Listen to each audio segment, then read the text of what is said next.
जय हो विष्णु भगवान। सुख शांति सुख शांति सुख शांति। अथ देवशयनी पद्य एकादशी व्रत कथा। धर्मराज युधिष्ठिर बोले, हे भगवान, आषाढ़ मास शुक्ल पक्ष की एकादशी का क्या नाम है, सो विस्तार पूर्वक बतलाइए। श्री कृष्ण भगवान बोले, हे राजन, एक समय नारद जी ने ब्रह्मा जी से यही प्रश्न पूछा था। ब्रह्मा जी बोले कि नारद, तुमने कलयुगी जीवों के उद्धार के लिए सबसे उत्तम प्रश्न किया है कि एकादशी का व्रत सब व्रतों में श्रेष्ठ है।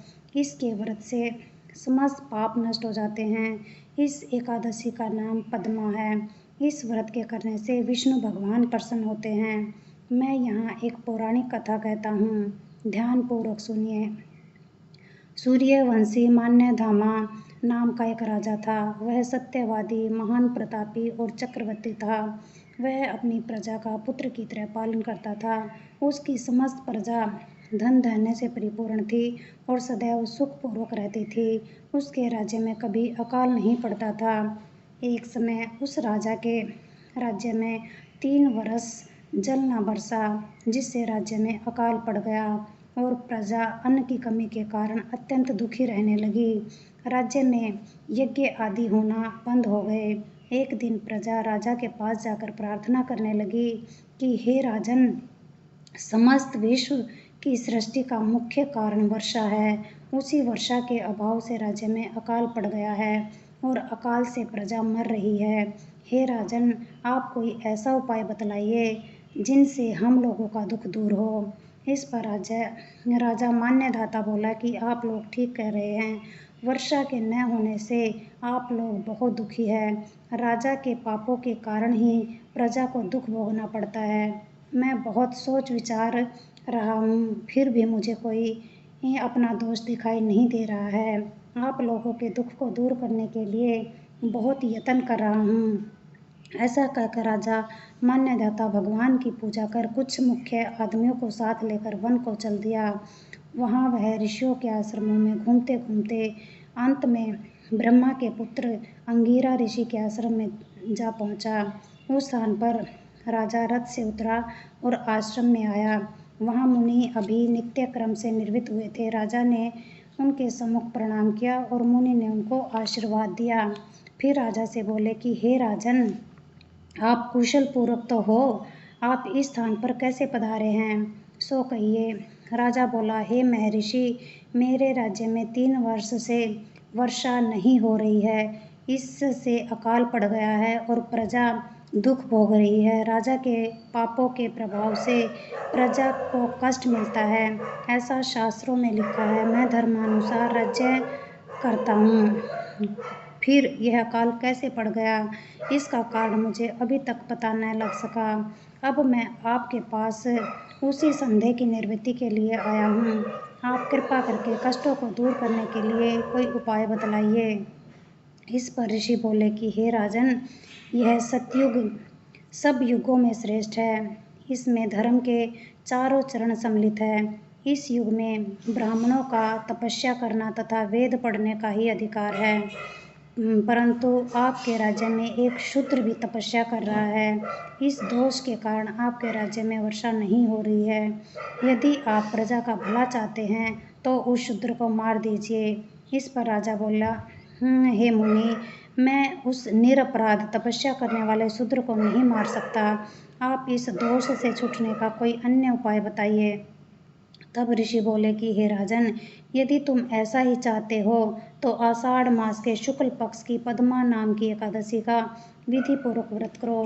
इस व्रत के प्रभाव से तुम्हारे राज्य में वर्षा होगी और प्रजा सुख पाएगी, क्योंकि इस एकादशी का व्रत सब सिद्धियों को देने वाला है। मुनि के इन वचनों को सुनकर राजा अपने नगर में वापस आया और विधि पूर्वक पद्मा एकादशी का व्रत किया। उस व्रत के प्रभाव से राज्य में वर्षा हुई और मनुष्यों को सुख पहुंचा। इस एकादशी को देवशयनी एकादशी भी कहते हैं। इस व्रत के करने से विष्णु भगवान प्रसन्न होते हैं। अतः मोक्ष की इच्छा करने वाले मनुष्यों को एकादशी व्रत करना चाहिए। चातुर्मास्य व्रत भी इसी एकादशी के व्रत से शुरू किया जाता है। कुंती पुत्र युधिष्ठिर बोले, हे भगवान, विष्णु भगवान का शयन व्रत किस प्रकार किया जाता है, सो सब कृपा पूर्वक कहिए।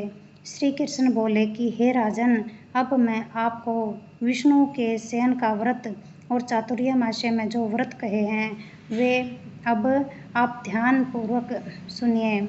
जब सूर्य नारायण कर्क राशि में स्थित हो तब विष्णु भगवान का शयन कराना चाहिए और सूर्य नारायण की तुला राशि के आने पर भगवान को उठाना चाहिए और अधिक मास के आने पर भी विधि पूर्वक इसी प्रकार रहती है।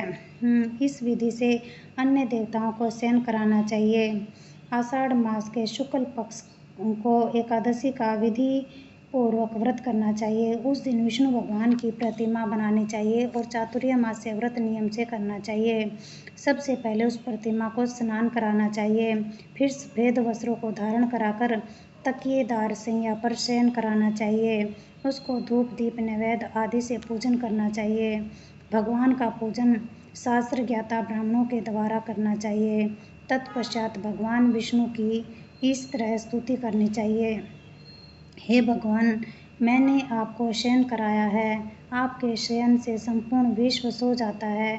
इस तरह विष्णु भगवान के हाथ जोड़कर प्रार्थना करनी चाहिए कि हे भगवान, आप जब 4 मास तक शयन करें तब तक मेरे इस चातुर्मास्य व्रत को निर्विघ्न रखें। इस प्रकार भगवान विष्णु की स्तुति करके शुद्ध भाव से मनुष्य को दातुन आदि के नियम को ग्रहण करना चाहिए। विष्णु भगवान के व्रत को शुरू करने के 5 काल वर्णन किए हैं। देवशयनी एकादशी से लेकर देव उत्थानी द्वादशी, पूर्णमासी, अष्टमी या संक्रांति का व्रत आरंभ करना चाहिए और कार्तिक मास के शुक्ल पक्ष की द्वादशी को समाप्त कर देने चाहिए। जो मनुष्य इसके व्रत को प्रतिव्रत करते हैं वह सूर्य के समान दीवान विमान पर बैठकर विष्णु लोक को जाते हैं। हे राजन, अब आप इसका पृथक पृथक फल सुने। जो मनुष्य देव मंदिरों में रंगीन बेल बूटे बनाता है उसे 7 जन्म तक ब्राह्मण की योनि मिलती है। जो मनुष्य चातुर्मास के दिनों में विष्णु भगवान को दही, दूध, घी, शहद और मिश्री के द्वारा स्नान कराता है वह वैभवशाली होकर सुख भोगता है। जो आदमी श्रद्धापूर्वक भूमि, स्वर्ण, दक्षिणा आदि ब्राह्मणों को दान देता है वह स्वर्ग में जाकर इंद्र के समान सुख भोगता है। जो विष्णु भगवान की स्वर्ण प्रतिमा बनाकर धूप दीप पुष्प नैवेद्य आदि से भगवान की पूजा करता है वह स्वर्ग लोक जाकर अक्षय सुख भोगता है। जो मनुष्य चातुर्मास के अंदर नित्य प्रति तुलसी जी भगवान को अर्पित करते हैं वह स्वर्ग को विमान पर बैठकर विष्णु लोक को जाता है। जो मनुष्य विष्णु भगवान को धूप दीप से पूजा करते हैं उनको धन मिलता है। जो आदमी इस एकादशी से कार्तिक के महीने तक विष्णु की पूजा करते हैं उनको विष्णु लोक की प्राप्ति होती है। इस चातुर्मास्य व्रत में जो आदमी संध्या के समय देवताओं और ब्राह्मणों को दीप दान करते हैं तथा ब्राह्मणों को सोने के काम के वस्त्र देते हैं वह विष्णु लोक को जाते हैं। जो आदमी भक्तिपूर्वक भगवान का चरणामृत लेते हैं वे इस संसार के आवागमन के चक्र से छूट जाते हैं। जो विष्णु मंदिर में नित्य प्रति 108 बार गायत्री मंत्र का जाप करते हैं वह पापों में लिप्त नहीं होते हैं। जो आदमी पुण्य, धर्म, शास्त्रों को सुनते हैं और वेद पाठी ब्राह्मणों को वस्त्र का दान कर देते हैं वे दानी धनी, ज्ञानी और कीर्तिवान हो जाते हैं। जो मनुष्य भगवान या शिव जी का स्मरण करते हैं अंत में उनकी प्रतिमा दान करते हैं वे पाप से रहित होकर गुणवान बन जाते हैं। जो मनुष्य सूर्य को अर्घ देते हैं उनकी पूरी आयु को स्वस्थ देह प्राप्त होती है तथा कीर्ति, धन और बल पाते हैं। चातुर्मास में जो मनुष्य गायत्री मंत्र द्वारा तिल से होम करते हैं और चातुर्मास खत्म हो जाने पर तिल का दान करते हैं उनके समस्त पाप नष्ट हो जाते हैं और निरोग शरीर मिलता है तथा सुपात्र संतान होती है। जो मनुष्य चातुर्मास व्रत में अन्न से होम करते हैं और समाप्त हो जाने पर घी, घड़ा और वस्त्रों का दान करते हैं वह ऐश्वर्यशाली होते हैं। जो मनुष्य तुलसी जी को धारण करते हैं तथा अंत में विष्णु जी के निमित्त ब्राह्मणों को दान करते हैं वे विष्णु लोक को जाते हैं। जो मनुष्य चातुर्मास व्रत में भगवान शयन के उपरांत मस्तक पर नित्य प्रति दूध चढ़ाते हैं और अंत में स्वर्ण की दुर्वाधन करते हैं तथा दान करते समय स्तुति करते हैं। हे देव, जिस भांति पृथ्वी पर शाखाओं सहित फैली हुई है, उसी तरह मुझे अजर अमर संतान दो। ऐसा करने वाले मनुष्य के सभी पाप छूट जाते हैं और अंत में स्वर्ग को जाते हैं। जो शिवजी या विष्णु भगवान का देवालय में गान करते हैं, उन्हें रात्रि जागरण का फल मिलता है। जो मनुष्य इस व्रत को करते हैं, उन्हें उत्तम ध्वनि वाला घंटा दान करना चाहिए और इस प्रकार स्तुति करनी चाहिए कि हे भगवान, हे जगत पिता, आप पापों का नाश करने और न करने योग्य कार्यों को करने से जो पाप उत्पन्न हुए हैं, उन्हें नष्ट कीजिए। चातुर्य मास व्रत के अंदर जो नित्य प्रति ब्राह्मणों का चरणामृत पान करते हैं, वे सब पापों तथा दुखों से छूट जाते हैं और आयुवान तथा लक्ष्मीवान होते हैं। चातुर्य मास्य व्रत समाप्त हो जाने के बाद ही गौदान करना चाहिए। यदि गौदान न कर सको तो वस्त्र दान अवश्य करना चाहिए। जो ब्राह्मणों को नित्य प्रति नमस्कार करते हैं, उनका जीवन सफल हो जाता है और समस्त पापों से छूट जाते हैं। जो मनुष्य इस व्रत की समाप्ति पर ब्राह्मणों को भोजन कराते हैं, उनकी आयु तथा धन की वृद्धि होती है। जो मनुष्य अलंकार सहित बछड़े वाली कपिला गाय वेद पाठी ब्राह्मण को दान करते हैं, वे चक्रवर्ती आयुवान पुत्रवान राजा होते हैं और स्वर्गलोक में प्रलय के अंत तक इंद्र के समान राज्य करते हैं। जो मनुष्य सूर्य भगवान तथा गणेश जी को नित्य नमस्कार करते हैं, उनकी आयु तथा लक्ष्मी बढ़ती है और यदि गणेश जी प्रसन्न हो जाए तो मनवांछित फल पाते हैं। गणेश और सूर्य की प्रतिमा ब्राह्मण को देने से सब कामों में सिद्धि होती है और जो मनुष्य ऋतुओं में महादेवी की प्रसन्नता के लिए तिल और वस्त्रों के साथ तांबे का पात्र दान करते हैं, उनके स्वस्थ सुंदर शिव भक्त संतान उत्पन्न होती है। चातुर्य मास्य व्रत की समाप्ति पर चांदी पात्र या तांबा गुड़ और तिल के साथ दान करना चाहिए। जो मनुष्य विष्णु भगवान के शयन के उपरांत यथाशक्ति वस्त्र तिल के साथ स्वर्ण दान करते हैं, उनके समस्त पाप नष्ट हो जाते हैं और इस लोक में भोग तथा परलोक में मोक्ष को प्राप्त करते हैं। उनको अक्षय सुख मिलता है और कुबेर के समान धनवान होते हैं। वर्षा ऋतु में जो गोपी चंदन देता है, उन पर भगवान प्रसन्न होते हैं और व्रत समाप्त हो जाने पर इस प्रकार उद्यापन करना चाहिए। 4 छटांक या 8 छटांक तांबे के पात्र लें, उसमें शक्कर भरकर तथा वस्त्र फल दक्षिणा सहित तांबे का पात्र सूर्य को प्रिय है। इससे मनुष्य के सभी रोग नष्ट हो जाते हैं। उसके दान के प्रभाव से बलवान और कीर्तिवान संतान उत्पन्न होती है। हे कुंती पुत्र, इस चातुर्य मास व्रत को करने वाला मनुष्य गंधर्व विद्या में निपुण और स्त्रियों को प्रिय होता है। जो मनुष्य चातुर्य मास्य व्रत में ब्राह्मण को शाक फल आदि देते हैं और अंत में यथाशक्ति दान दक्षिणा वस्त्र आदि देते हैं, वे सुखी राजयोगी बनते हैं। शाक और फल देवता तथा मुनियों को प्रिय है, अतः इनके देने से देवता प्रसन्न होते हैं। जो मनुष्य इस व्रत में प्रतिदिन सौंठ मिर्च पीपल और दक्षिणा के साथ दान करते हैं तथा व्रत के अंत में स्वर्ण सौंठ और मिर्च आदि दान करते हैं, वह 100 वर्ष तक जीते हैं और अंत में स्वर्ग को जाते हैं। जो मनुष्य तंबाकू खाना छोड़ देते हैं, उनसे देवता प्रसन्न होते हैं और अनंत धन देते हैं। इस व्रत में जो मनुष्य लक्ष्मी दान करते हैं, उन्हें अंत में चांदी के पात्र में हल्दी रखकर दान देते हैं। वे स्त्रियां अपने पति के साथ और पति अपनी पत्नी के साथ सुख भोगते हैं तो उन्हें सौभाग्य, अक्षत धन तथा संतान मिलती है और उनकी देवलोक में पूजा होती है। इस व्रत में जो मनुष्य शिवजी और पार्वती की पूजा करते हैं और व्रत के शुरू में शिवलिंग की स्थापना करते हैं, गऊ बैल दान करते हैं और ब्राह्मणों को मीठा भोजन कराते हैं, उन्हें संपत्ति और कीर्ति मिलती है और अंत में सुख भोग कर शिवलोक को जाते हैं। इसमें वामन भगवान की प्रसन्नता के लिए ब्राह्मणों को दही शुक्त भात खिलाना चाहिए।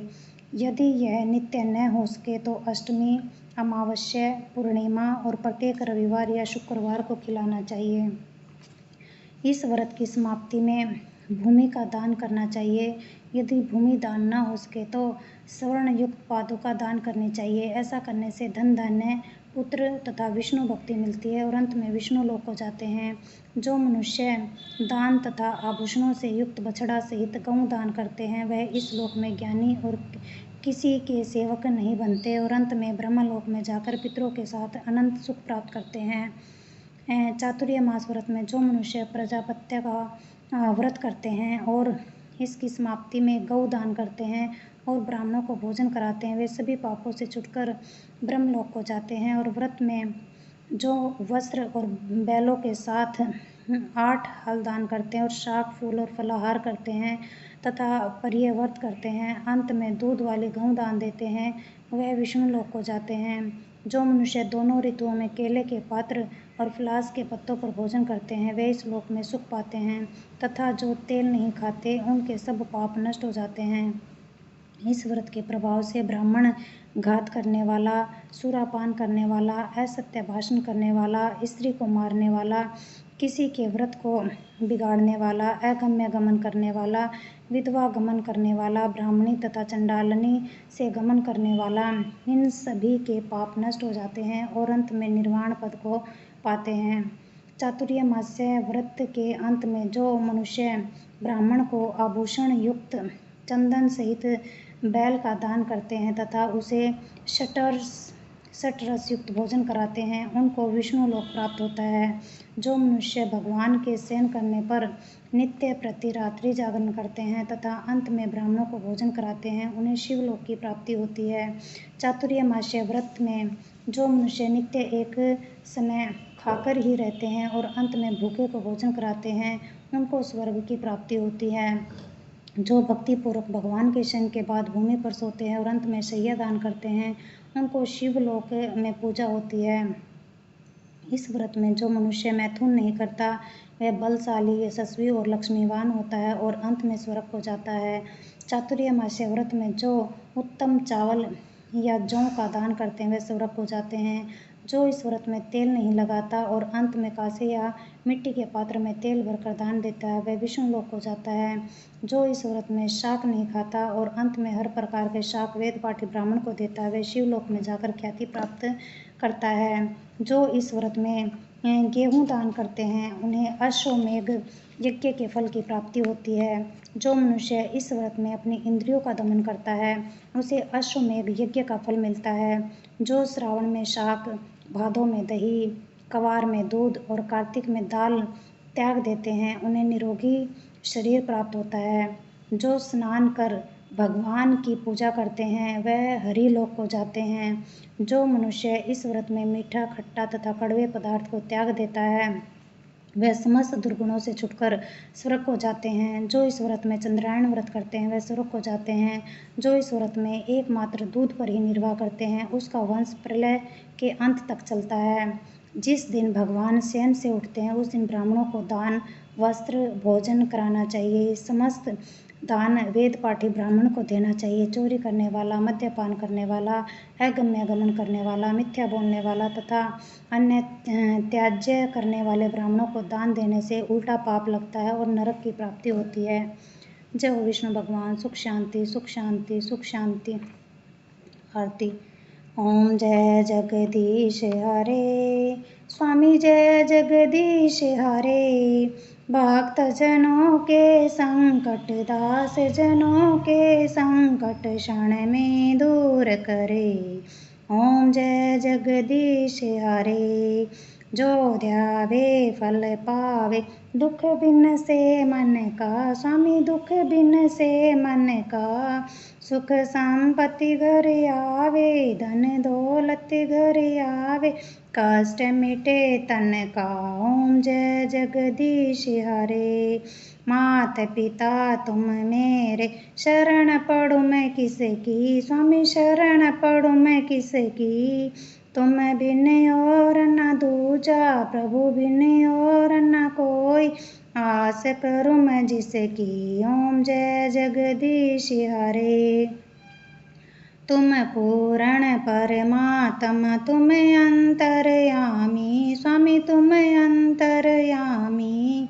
पार ब्रह्म परमेश्वर जगत पिता परमेश्वर तुम सबके स्वामी। ओम जय जगदीश हरे।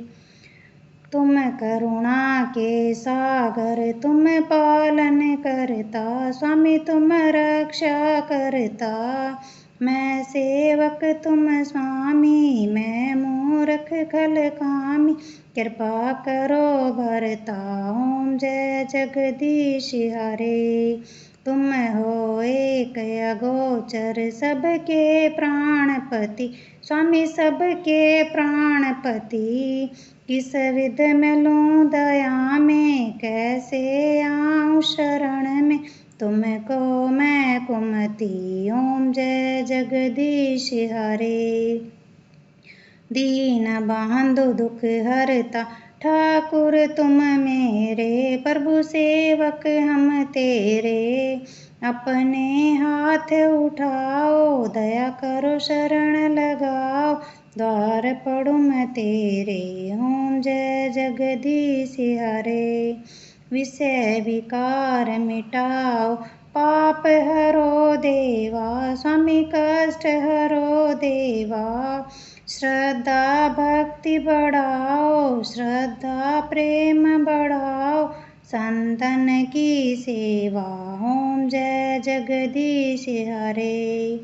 तन मन धन सब कुछ है तेरा, स्वामी सब कुछ है तेरा। तेरा तुझको अर्पण, प्रभु जी का प्रभु को समर्पण, क्या लागे मेरा। ओम जय जगदीश हरे। श्याम सुंदर जी की आरती जो कोई जन गावे, स्वामी प्रेम सहित गावे। कहत शिवानंद स्वामी, भजो हरि हर स्वामी, मनवांछित फल पावे। ओम जय जगदीश हरे। ओम जय जगदीश हरे। स्वामी जय जगदीश हरे। भक्त जनों के संकट, दास जनों के संकट, क्षण में दूर करे। ओम जय जगदीश हरे। जय भगवान। सुख शांति सुख शांति सुख शांति।